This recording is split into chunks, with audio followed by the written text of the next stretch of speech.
ایک ہے وحدت، ایک ہے وحدانیت، اور ایک ہے توحید۔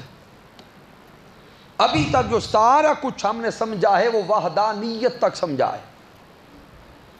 وحدت کہتے ہیں اس کا ایک ہونا،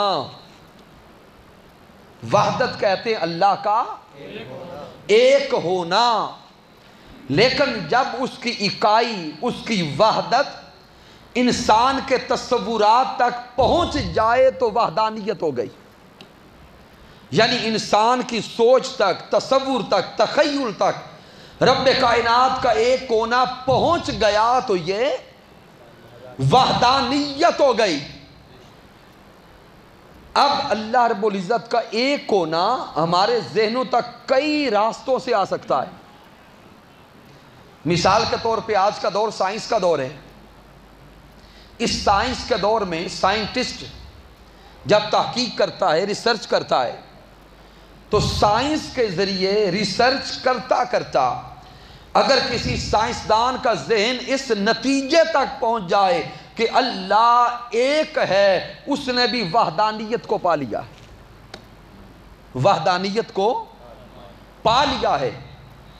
پھر اگر کوئی فلاسفر ہے، وہ فلسفہ میں بحث کرتا ہے، فلسفہ کی کتب پڑھتے پڑھاتے اگر اس کا دماغ اس لیول پہ چلا گیا کہ اس کائنات کو خلق کرنے والا کوئی ایک ہے جو نظام ہستی چلا رہا ہے، وہ بھی رب کائنات کے ایک ہونے کو تو پا گیا، لیکن وہ بھی عقیدہ توحید تک نہیں پہنچا، وحدانیت تک پہنچا ہے۔ اسی طرح اگر کوئی میتھمیٹکس کے پڑھنے پڑھانے والا ہے، علم الشماریات، علم الاعداد، تو علم الاعداد میں بھی ریسرچ کرتا کرتا آخر وہ اس نتیجے تک جا سکتا ہے کہ اس کائنات کو چلانے والا کوئی ایک ہے۔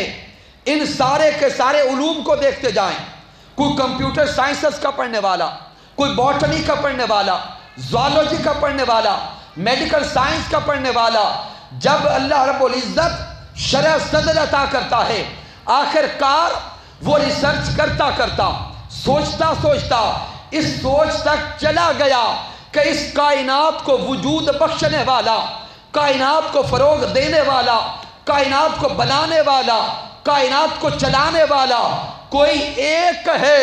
تو کسی بھی ذریعے سے جس نے اللہ کی وحدانیت کو پا لیا، ایک ہونے کو پا لیا، اس نے درجہ وحدانیت حاصل کر لیا، وہ مواحد ہو گیا۔ کیا ہو گیا؟ اللہ کو ایک ماننے والا ہو گیا، لیکن وہ ابھی تک مواحد تو بنا ہے، مسلمان نہیں بنا۔ اب ذہن میں سوال پیدا ہوتا ہے، اللہ کو تو وہ ایک مان گیا، اللہ اللہ بھی کرنے لگ گیا، نمازیں بھی ممکن ہے پڑھنے لگ جائے، سجدے کرنے لگ جائے، اس کی بارگاہ میں جھکنے لگ جائے، سارا کچھ مسلمانوں جیسا کرنے لگ جائے، یہ سب کچھ کر کے بھی وہ مواحد بنا ہے، مومن نہیں بنا۔ آپ سوچ رہے ہوں گے کہ علامہ صاحب آپ نے کہہ دیا کہ وہ نمازیں بھی پڑھنے لگ جائے، ممکن ہے کلمہ بھی ظاہراً کہیں سے سن لے، پڑھنے لگ جائے، لا الہ الا اللہ، لا الہ الا اللہ، لا الہ الا اللہ کی رٹ لگائے، ممکن ہے اللہ اللہ کرے، ممکن ہے کہ اس کی ذات میں وہ کسی بھی ذریعے سے فنائیت کی طرف چلا جائے، اس کے باوجود ابھی مواحد ہے، مومن اور مسلمان نہیں بنا۔ تو ذہن آپ کا اٹک گیا ہوگا کہ ہم بھی تو اللہ اللہ ہی کرتے، ہم بھی تو نمازیں ہی پڑھتے، ہم بھی تو اسی کلمہ کو پڑھتے ہیں، تو ابھی تک فرق کیا ہے؟ ہم خود کو مومن کہتے ہیں، اور وہ شخص جو سائنس کے ذریعے، منطق کے ذریعے، فلسفہ کے ذریعے اللہ کو مان گیا ہے، عمل بھی کرنے لگ گیا ہے، اس کو مواحد کہتے ہیں، ہمیں مسلمان کہتے ہیں۔ اب وہ فرق کھولنے لگا ہوں، وہ فرق سامعین محترم کیا ہے؟ اب اس صورت پہ غور کریں اور اس آیت پہ غور کریں۔ رب کائنات فرماتا ہے کل هو اللہ احد۔ اے محبوب مکرم، اپنی پیاری پیاری زبان اقدس سے آپ فرما دیں کہ وہ اللہ احد ہے۔ بھئی جاگ رہے ہیں؟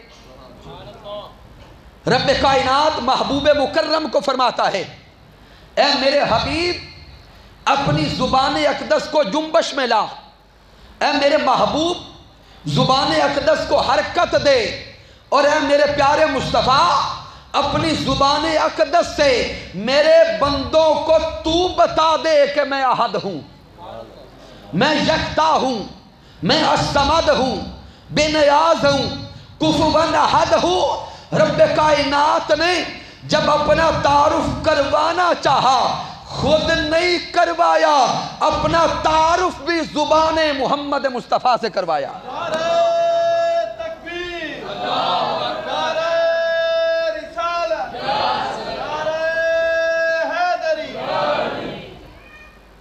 تو اب دونوں میں فرق کیا ہے؟ ایک سائنسدان نے بھی اللہ کو مانا، ایک مومن نے بھی اللہ کو مانا۔ سائنٹسٹ نے بھی یہی کہا کہ کوئی تو ہے جو نظام ہستی چلا رہا ہے، مومن نے بھی یہی کہا کہ کوئی تو ہے جو نظام ہستی چلا رہا ہے۔ سائنٹسٹ نے بھی اللہ اللہ کیا، مومن نے بھی اللہ اللہ کیا، لیکن اس سائنسدان کو مواہب کہا، ادھر کلمہ پڑھنے والے کو مومن کہا۔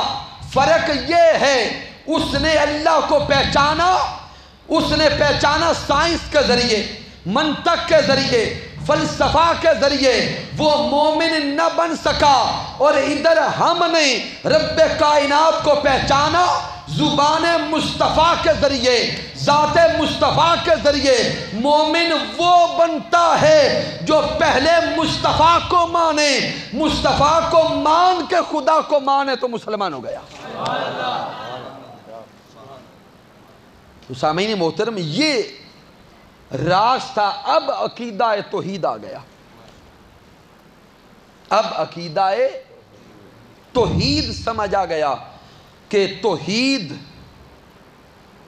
اگر نبوت کو چھوڑ کر، کیا نبوت کو چھوڑ کر ذہنوں کا تصور رہے تو مواحدیت بنتی ہے، اور اگر توحید نسبت رسالت سے من میں اتر جائے تو پھر عقیدہ توحید بنتا ہے۔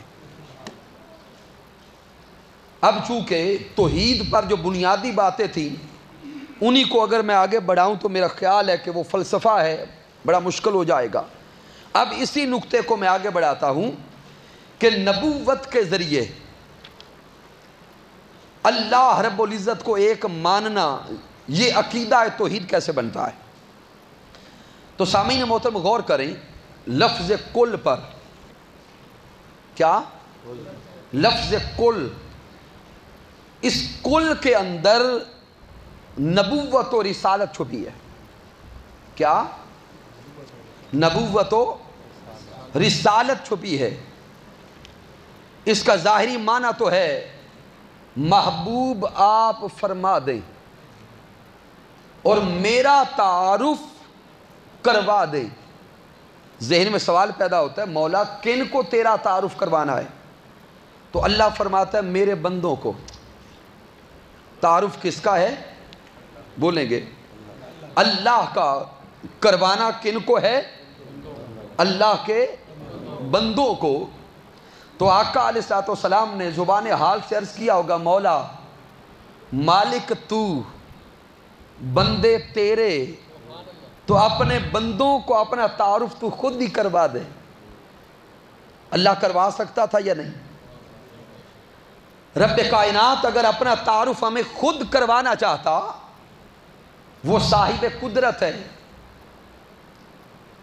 کن اس کے دست اقدس میں ہے، وہ چاہتا تو ہمارے ذہنوں میں خود ڈال دیتا کہ میں ایک ہوں،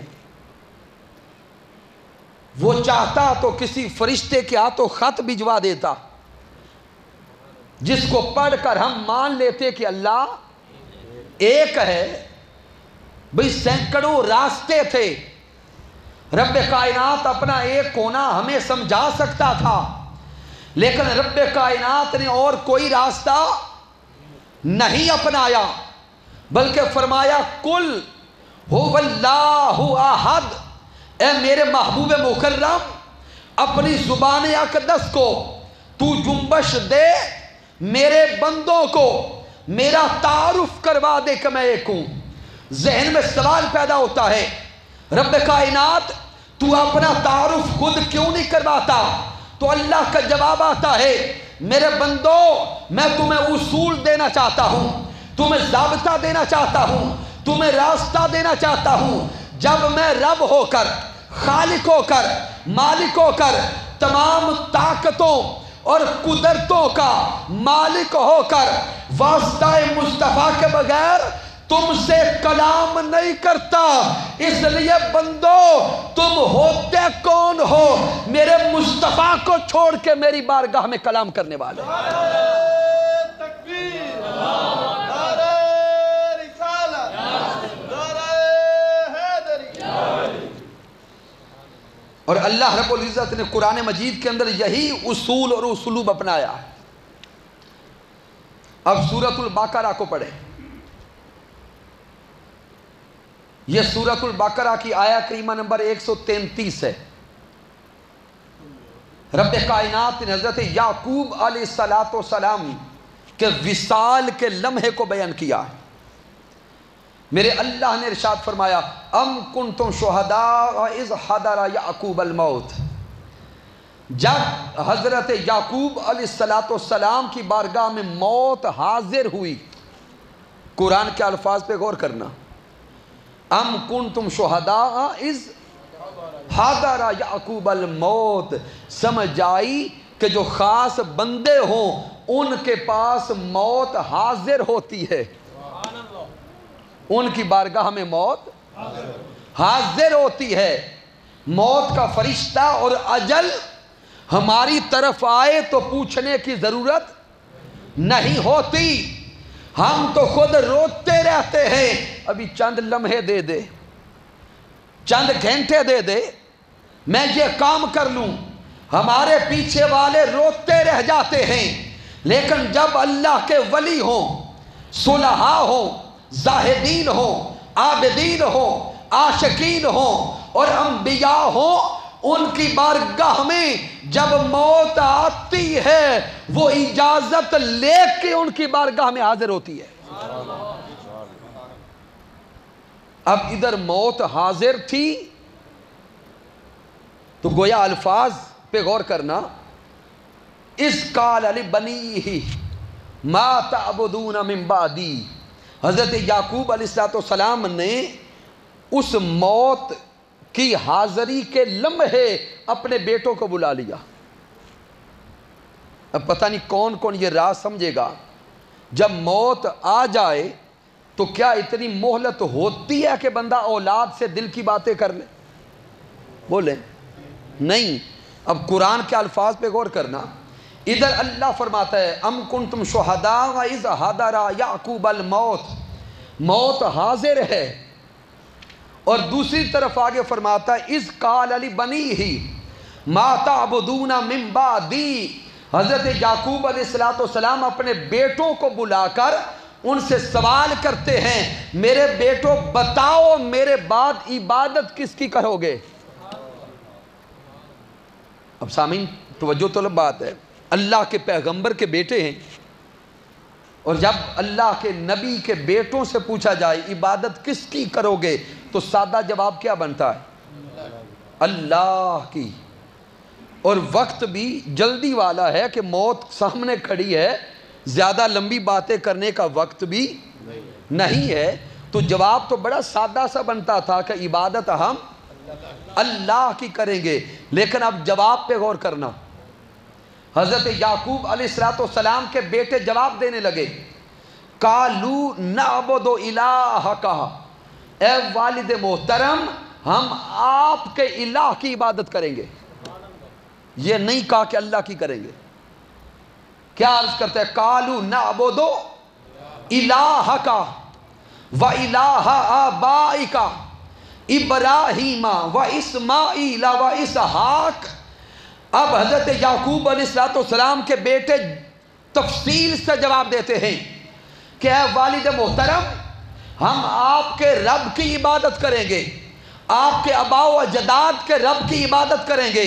حضرت ابراہیم علیہ السلام کا رب، اسماعیل علیہ السلام کا رب اور حضرت اسحاق علیہ السلام کا رب الہ واحد. آگے جا کے بات کرتے ہیں کہ ان سب کا رب بھی وہی واحد و یکتا ہے. ان سب کا رب بھی وہی واحد و یکتا ہے. ہم اسی واحد و یکتا کی عبادت کریں گے. اب انسانی ذہن پھر اٹکتا ہے کہ ادھر موت کھڑی ہے اور ادھر صرف اتنا سوال تھا کہ میرے بعد عبادت کس کی کرو گے؟ تو جواب تو بالکل سادہ تھا، الہ واحد. اس واحد و یکتا کی عبادت کریں گے. درمیان میں اتنے تفصیلی واسطے کیوں رکھے؟ الہک و الہ آبائک ابراہیم اسماعیل اسحاق. ارے توجہ طلب نکتہ ہے کہ رب کائنات کے عظیم پیغمبر حضرت یعقوب علیہ السلام نے پہلا سوال تو ذہن میں یہ آتا ہے کہ اپنے وقت اخیر اپنے بیٹوں سے سوال کیوں کیا تھا کہ عبادت کس کی کرو گے؟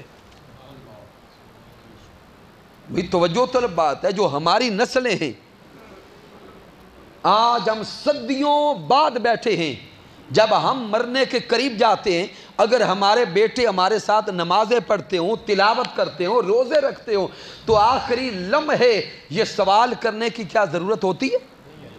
نہیں ہوتی. بھئی بندے کو یقین ہوتا ہے کہ ساری زندگی رب کی بارگاہ میں ان کو جھکایا ہے، اب میں مر بھی گیا تو یہ عبادت اللہ کی کرتے رہیں گے. تو وہ تو ایک پیغمبر کی اولاد ہیں، تو کیا ضرورت تھی کہ آخری لمحے پھر سوال کیا جاتا کس کی عبادت کرو گے؟ اور کوئی ضرورت نہ تھی. حضرت یعقوب علیہ السلام عقیدہ سمجھانا چاہتے تھے اور عقیدہ توحید کا راز دینا چاہتے تھے کہ عبادت تو الہ واحد اسی ایک اللہ کی کریں گے، یکتا کی کریں گے. لیکن سوال یہ پیدا ہوتا ہے کہ اس کی عبادت اور اس کی ذات تک پہنچیں گے کیسے؟ یہ راز تھا. اس کی ذات تک، اس کے تعارف تک، پھر اس کی رضا تک پہنچیں گے کیسے؟ تو جب اولاد نے یہ سمجھا دیا اور یہ عرض کر دی قالوا نعبد الہک، آپ کے رب، آپ کے آباء و اجداد کے رب، ابراہیم علیہ السلام کے رب، اسماعیل علیہ السلام کے رب، اسحاق علیہ السلام کے رب، جب یہ جواب دیا وَنَحْنُ لَهُ مُسْلِمُونَ، یہ کہہ کر جواب مکمل کیا، یعقوب علیہ السلام رضا مند ہو گئے. ان کو تسلی ہو گئی کہ میرے بعد بھی ان کا عقیدہ توحید کامل رہے گا. نعرہ تکبیر، نعرہ رسالت، نعرہ حیدری. تو سامعین محترم، اس آیہ کریمہ سے بھی راز یہی سمجھ آیا کہ اللہ رب العزت کا تعارف پانے کے لیے پہلے ذریعہ نبوت و رسالت ضروری ہے. اب اس سارے کے سارے نکتہ کو انتہائی آسانی کے ساتھ ایک یا دو مثالیں دے کے مکمل کرتا ہوں. چلے دو کی طرف بھی نہیں جاتے، کوشش کرتا ہوں ایک مثال میں ہی راز سمجھ آ جائے. سامعین، ہم دوسرا کلمہ پڑھتے ہیں، اشہد اللہ الہ، جسے جسے آتا ہے تھوڑا اونچا بولیں گے.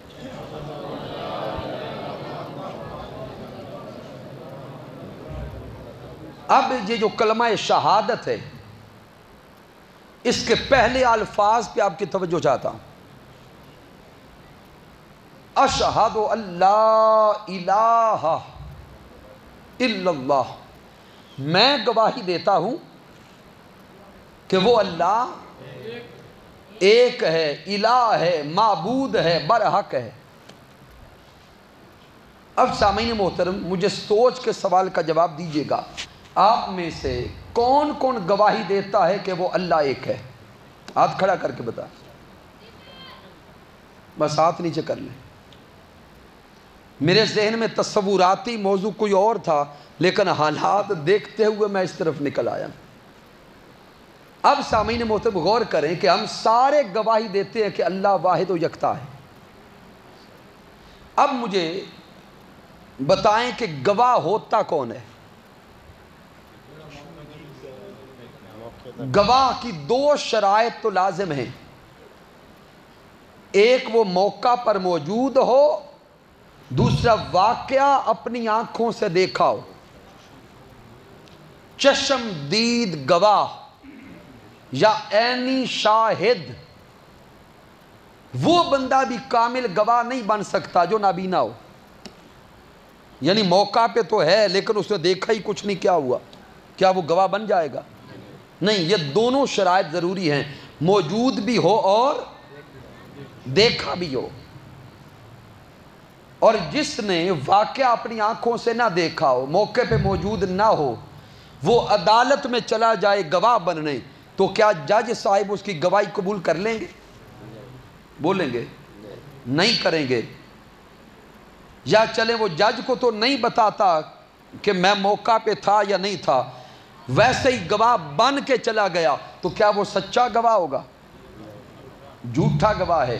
اب سامعین محترم غور کریں، گواہ وہ ہوتا ہے جس نے موقع دیکھا بھی ہو اور موقع پر موجود بھی ہو۔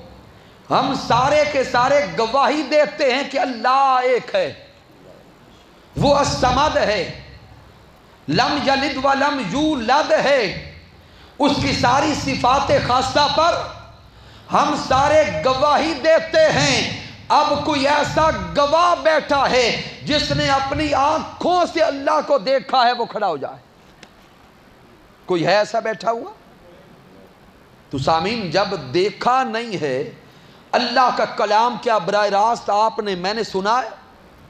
بولیں گے نہیں سنا۔ نہ براہ راست اس کا کلام سنا، نہ جبرائیل علیہ السلام کو لے کے آتے دیکھا، نہ فرشتوں کو آتے جاتے دیکھا، نہ رب کائنات کی ذات کو دیکھا ہے، پھر بھی ہم گواہ بنے بیٹھے ہیں۔ اب بتائیں کیا گواہ ہیں؟ اب جو گواہ ہے وہ ہاتھ کھڑا کرے۔ سارے ڈھلے پہ گئے ہو، ہاتھ مضبوطی سے کھڑا کریں، گھبرائیں نہیں۔ اس کے باوجود ہم سارے کے سارے گواہ ہیں۔ اب یہ لفظ مضبوطی سے بولیں گے، اس کے باوجود ہم سارے اللہ کی وحدانیت پر گواہ ہیں۔ اور گواہ کیسے ہیں؟ ہم نے خود تو اللہ کی ذات کو نہیں دیکھا، ارے شب معراج مصطفیٰ دیکھا تو ذات محمد مصطفیٰ نے ہے، ہمیں مصطفیٰ نے خبر دی، ہم زبان مصطفیٰ پر یقین کر کے گواہ بن گئے کہ وہ ایک ہے اور یکتا ہے۔ تکبیر، نعرہ رسالت، نعرہ حیدری۔ ہم نے یقین ذات مصطفیٰ پہ کیا، ہم نے یقین زبان مصطفیٰ پہ کیا، ہم نے یقین خبر مصطفیٰ پہ کیا، اور ہم نے یقین پیغام مصطفیٰ پہ کیا۔ تاجدار کائنات نے خبر دی کہ وہ ہے، ہم مان گئے کہ وہ ہے۔ پیارے مصطفیٰ نے خبر دی کہ وہ ایک ہے، ہم مان گئے کہ وہ ایک ہے۔ ذات مصطفیٰ نے خبر دی کہ وہ الصمد ہے، ہم مان گئے کہ وہ الصمد ہے۔ ذات مصطفیٰ نے خبر دی وہ لم یلد ولم یولد ہے، ہم مان گئے کہ وہ لم یلد ولم یولد ہے۔ ذات مصطفیٰ نے خبر دی کہ وہی کائنات کا خالق ہے، ہم مان گئے وہی خالق ہے۔ ذات مصطفیٰ نے خبر دی وہی رازق ہے، ہم مان گئے وہی رازق ہے۔ ذات مصطفیٰ نے خبر دی قرآن اس کا کلام ہے، ہم مان گئے کہ قرآن اس کا کلام ہے۔ ذات مصطفیٰ نے خبر دی کہ کعبہ اس کا گھر ہے، ہم مان گئے کہ کعبہ اس کا گھر ہے۔ ذات مصطفیٰ نے خبر دی کہ فرشتے ہیں، ہم مان گئے کہ فرشتے ہیں۔ ذات مصطفیٰ نے خبر دی کہ قیامت کا دن آئے گا، ہم مان گئے کہ قیامت کا دن آئے گا۔ ہم نے سب کچھ مانا ہے، زبان محمد مصطفیٰ سے مانا ہے۔ تو سامعین محترم، ایمان اور عقیدے کی بنیاد ذات محمد مصطفیٰ ہو گئے۔ اب جب عقیدہ توحید سمجھ آیا تو لفظ توحید عقیدہ تب بنتی ہے جب نسبت مصطفیٰ صلی اللہ علیہ وآلہ وسلم سے اللہ کو مانا جائے۔ اور اگر ذات مصطفیٰ صلی اللہ علیہ وآلہ وسلم کو چھوڑ کر، اگر ذات مصطفیٰ کو چھوڑ کر کوئی لاکھ بار اللہ اللہ کرے، اگر کوئی ذات مصطفیٰ کو چھوڑ کر کوئی اربوں بار اس کی وحدانیت پہ ایمان لائے، اگر کوئی ذات مصطفیٰ کو چھوڑ کر کوئی خربوں بار اس کی رضاکیت پہ ایمان لائے، وہ مواحد تو بن سکتا ہے، مومن نہیں بن سکتا۔ لہذا میرے خیال ہے کہ اس مثال سے اب عقیدہ توحید سمجھ آ گیا ہوگا۔ اس لیے آئیے رب کائنات کی بارگاہ میں اپنا تعلق مضبوط کرنے کے لیے پہلے در مصطفیٰ صلی اللہ علیہ وآلہ وسلم پہ پہنچے، جس سے تاجدار کائنات صلی اللہ علیہ وآلہ وسلم راضی ہو گئے، اس سے اللہ راضی ہو گیا۔ اب قرآن مجید فرقان حمید کو اٹھا کے دیکھتے جائیں، اللہ رب العزت کے کلام پہ غور کرتے جائیں، اور اگر کوئی جوان یہ سوچ رہا ہو کہ ہم نے تو توحید میں یہی پڑھا اور سنا ہے کہ پہلے اللہ کو راضی کریں، اور علامہ صاحب آپ کہہ رہے ہیں کہ رسول اللہ اگر راضی ہو گئے تو اللہ راضی ہو گیا، تو سامعین قرآن مجید کو اٹھا کے دیکھتے جائیں، اللہ اور رسول کی رضا یہ دونوں جدا نہیں ہیں۔ اللہ اور اس کے رسول کی رضا یہ جدا نہیں ہیں۔ قرآن مجید فرقان حمید میں درجنوں آیات مبارکہ ایسی ہیں جن مقامات پر رضا، لین دین، معاملات اللہ نے قرآن مجید میں درجنوں جگہوں پہ اکٹھے بیان کیے ہیں۔ اب چونکہ وقت نہیں، یہ پورا ایک الگ موضوع چھڑ جائے گا، صرف اشارہ دیتا ہوں۔ ایمان میں اطاعت بہت ضروری ہے، یعنی جب کلمہ پڑھ لیا تو اس کے بعد اگلا قدم اطاعت ہے، اور مالک کائنات قرآن مجید میں فرماتا ہے من یطع الرسول فقد اطاع اللہ، جس نے رسول اللہ کی اطاعت کی اس نے اللہ کی اطاعت کر لی، یا جو رسول اللہ کی اطاعت کر رہا ہے یا قیامت تک کرے گا، تحقیق اس نے اللہ کی اطاعت کر لی۔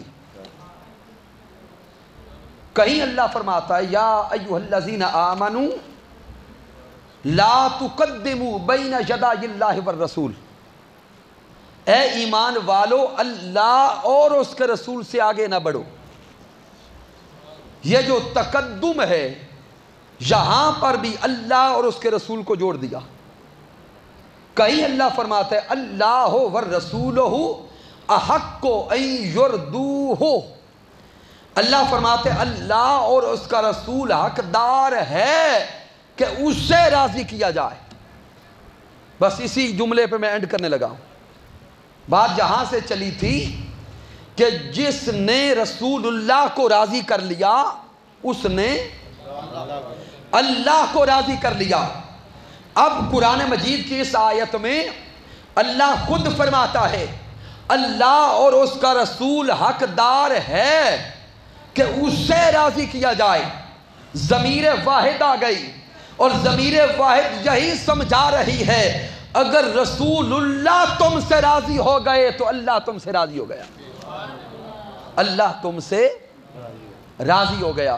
اس لیے سامعین محترم آئیے ذات حبیب کے ساتھ اپنا رشتہ مضبوط کریں اور ذات مصطفیٰ صلی اللہ علیہ وآلہ وسلم کے ذریعے اللہ کے ساتھ اپنا رشتہ مضبوط کریں۔ کی محمد سے وفا تو نے تو ہم تیرے ہیں، یہ جہاں چیز ہے کیا لوح و قلم تیرے ہیں۔ میں نے جو کچھ بیان کیا اگر اس میں کوئی کمی ہے، کوئی کجی ہے، کوئی غلطی ہے تو مجھ ناچیز کی طرف سے ہے رب کائنات معاف فرما دے۔ اگر اس میں کوئی اچھائی اور کمال ہے تو اللہ کی عزت کی قسم میرا کوئی کمال نہیں، یہ رب کائنات کا کرم ہے، آقا علیہ السلام کی رحمت ہے، اور میرے قائد، میرے مربی، میرے استاذ حضور شیخ الاسلام ڈاکٹر محمد طاہر القادری مدد ذلہ علی کی صحبت کا فیضان ہے۔ وما علینا الا البلاغ المبین۔